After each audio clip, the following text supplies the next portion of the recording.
You don't compare prices when you shop. You react to context, not numbers. And by the time you think you're comparing prices, you're no longer starting from a neutral position. Because price comparison sounds logical, like you're weighing two clear options, like your brain is evaluating numbers directly. But that's not what happens. Your brain doesn't approach price as a raw value. It approaches it as meaning already formed. What this feels like, what this suggests, what seems normal in this situation. Before comparison begins, each option already carries a sense of what it is. One feels reasonable without effort. Another feels slightly harder to accept, even when the difference is small.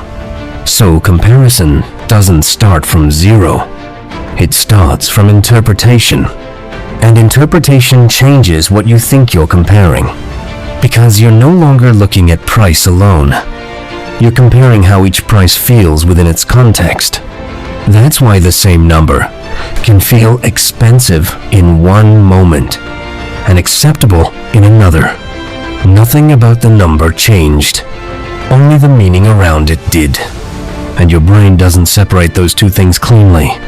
So when people say they are comparing prices, what they are really doing is comparing already interpreted options, not raw value. And that's why the process feels so logical while it's happening.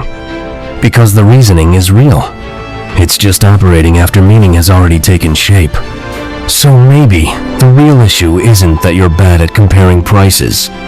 Maybe it's that price comparison was never starting from a neutral point to begin with. It was always starting inside, meaning, so, when was the last time you actually compared prices before one already felt more acceptable? If you're interested in how everyday decisions are shaped before awareness kicks in, like the video and subscribe. Because this channel breaks down the systems behind choice before you ever notice them.